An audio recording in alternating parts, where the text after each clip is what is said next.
So, do you think with this policy of domination at all costs with the U.S., the U.K., and Israel, do you believe that this will be the light? I mean, the match that sparks the regional conflagration. I'm talking about on a massive scale, and will it lead to the demise and downfall completely and the complete destruction of Israel? First of all, no one should want the violent destruction of Israel. Because if Israel goes down violently, it will take the region down violently. Israel has nuclear weapons. They have something called the Samson option. And the Samson option is, again, derived from the biblical story of Samson and Delilah. And at the end, Samson brought the temple down when they were threatening him to be executed. He said, everybody goes down with me. That's what the Samson option is. So we don't want that. That's bad for everybody, especially, for instance, the Palestinians. It's bad for the Iranians. It's bad for Hezbollah. It's bad for all the resistance against this evil entity known as Israel. And the Iranians and others recognize this. So too does Hamas and Hezbollah. They are looking at something different. They're looking at Israel collapsing itself from within to create the conditions where Israel can no longer sustain itself as a modern nation state. And you do this in a variety of ways. War is an extension of politics by other means. That's something Karl von Clausewitz has imparted on us in the wisdom that's contained in his book, The Art of War, or On War, I think it was. The Art of War is Sun Tzu. But so we shouldn't be examining a conflict solely based upon what happens on the battlefield. That we have to understand that the military part is just one component of a larger struggle that has economic and political aspects to it. One of the key strategies of the resistance is to strangle Israel economically, and they're doing that. Ansarallah's ongoing attack on shipping has caused the southern port of Eilat to shut down. Israel took a $67 billion economic hit last year. Can't sustain that. They're going to take an even bigger hit this year. Tourism, a key aspect of Israel's economy, is down 90%. Nobody wants to visit Israel. There's no economic investment taking place. To show you the devastation of Israel's economic potential, in September of 2023, September 9th, I believe, Joe Biden was in India, and he made an announcement. He said that he is announcing the creation or the initiation of something he called the India, Middle East, European Economic Corridor. That is basically the dream is to load containers on a ship in Mumbai, have that ship sail and land in Dubai, offload the containers that will get on a train that will then take them through railways that connect the United Arab Emirates with Saudi Arabia, with Jordan, with Israel, and then they'll be put on another ship that'll sail them to a port in Greece, connecting them with Europe. This was supposed to be the American counter to the Chinese Belts and Roads Initiative. We won't go too far down there except to point out that all the ports I mentioned, the Chinese made them possible. Haifa, multi-$100 million renovation. The port in Greece is a Chinese-controlled port. The railways that they're going to connect are built by China, but that's okay. This is Joe Biden's vision of countering the Chinese. But the important thing is that Benjamin Netanyahu came out that same day and said, this is the single most important event in Israel's history, besides the creation of Israel. He said, this will go down as the greatest moment in Middle East history and Israeli history, because it is the beginning of the birth of the Israel that always wanted to be, the Israel that had broken free of the chains of conflict. Because a key to make all of this work, Israel has to have normal relations with the players.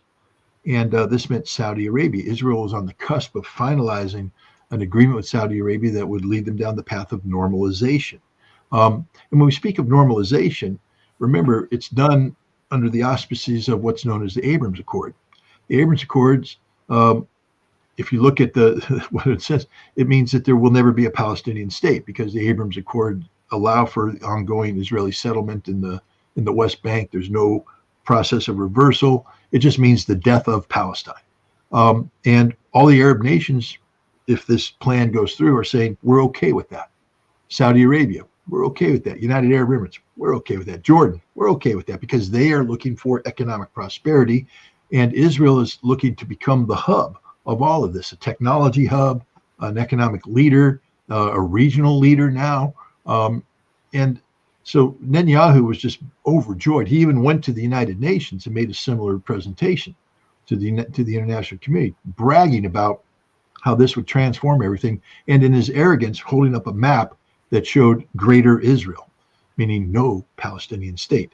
On October 7th, Sinwar ended all that. He launched an attack that humiliated the Israelis and began this conflict where now no one is talking about the India, Middle East, European economic corridor. It's finished. And this is part of the process of the economic collapse of Israel. Israel can't sustain this. Look at what Israel's talking about being their number one goal and objective with Hezbollah in the north, to return 60,000 settlers to their homes in the north who had to leave their homes because of the constant bombardment coming out of Hezbollah. They will never go home, not until there's a ceasefire, and not until that ceasefire is linked to the creation of a Palestinian state that Benjamin Netanyahu and his ruling coalition say they will never agree to.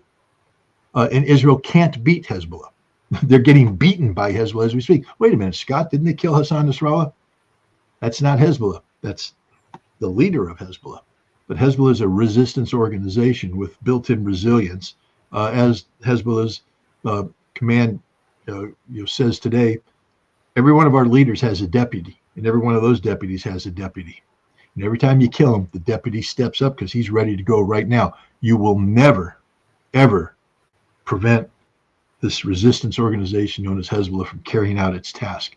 And the proof today is the ongoing death and destruction that Hezbollah is inflicting on the Israeli forces trying to push into Lebanon, and the fact that Hezbollah continues to strike back at Israel on a daily basis. There's nothing Israel can do to stop this. They can't win this war.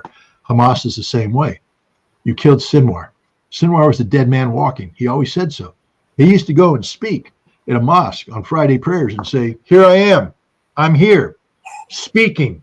And then he would say, "I'm walking home." And he'd walk the streets, daring the Israelis to assassinate him. He knew that was his fate. He was going to die at the hands of the Israelis. But it's irrelevant. Look what they've just done. They've taken a man and they've turned him into a martyr. I mean, the dumbest thing in the world for the Israelis was to release that video they did of the drone going in and showing Sinwar sitting there, one arm amputated, legs mangled, fatally wounded, throwing a stick at the thing, dressed in combat clothes. This wasn't a billionaire hiding down in the tunnels, running scared, using his family and hostages as a human shield. This was a man's man out in the streets, fully armed, leading Hamas fighters in battle against the Israelis. That is how he will forever be known. And so Israel lost. Israel has lost everywhere. There's not one place Israel has won. Assassinating people is not victory. It's a gimmick. It's like saying that you want to win the Super Bowl, but all you have is a playbook full of trick plays. You can only do the hook and ladder so many times. You can only do certain trick plays so many times. You don't win championships with trick plays. You win it with fundamentals. And the resistance has the fundamentals because they are deeply fracturing Israeli society. As we speak, Israeli soldiers are demonstrating, saying, we don't want to go to Lebanon because they recognize Lebanon for what it is, a death trap. As we speak, we have hundreds of thousands of Israelis who despise Benjamin Netanyahu because he can't get a ceasefire to get the hostages back. We have other hundreds of thousands who hate him because he's tried to change the judicial system within Israel. The Israeli president, in the lead up to October 7th, without knowing that October 7th was going to happen, said that Israel's in danger of imminent civil war, not civil unrest, not civil disruption, civil war. That's Israelis picking up guns, killing Israelis. That's the Israeli president saying this in the weeks leading up to October 7th. None of those conditions have gone away. Israel is fatally wounded. Fatally wounded. So you don't want a conflagration that allows Israel to execute the Samson option. Let Israel kill itself. And that's what Israel's doing. Israel is killing itself right now. Every day that goes by, Israel is dying, dying, dying. They're losing the support of the world. Look, there's going to be headlines. People are going to cheer Sinwar's death. But in a week, they're going to wish he was alive, because dead Sinwar is going to motivate the Palestinians to resist more than he did living. Because the example he set is an example that Palestinians now will embrace. They don't fear death. They welcome death if it comes from resisting Israel. And they will continue to resist until they die. The goal of Sinwar was to ensure that this generation of Gazans who were born in imprisonment will be the last generation that can be called children of the camps. That the future generations of Palestinians will be children who were born in a free and independent Palestine. And that's what they're working for. And you don't get a free and independent Palestine by promoting a war that's going to destroy the entire region. You do it by letting the Zionist entity kill itself. And that's what Israel's doing, killing itself. But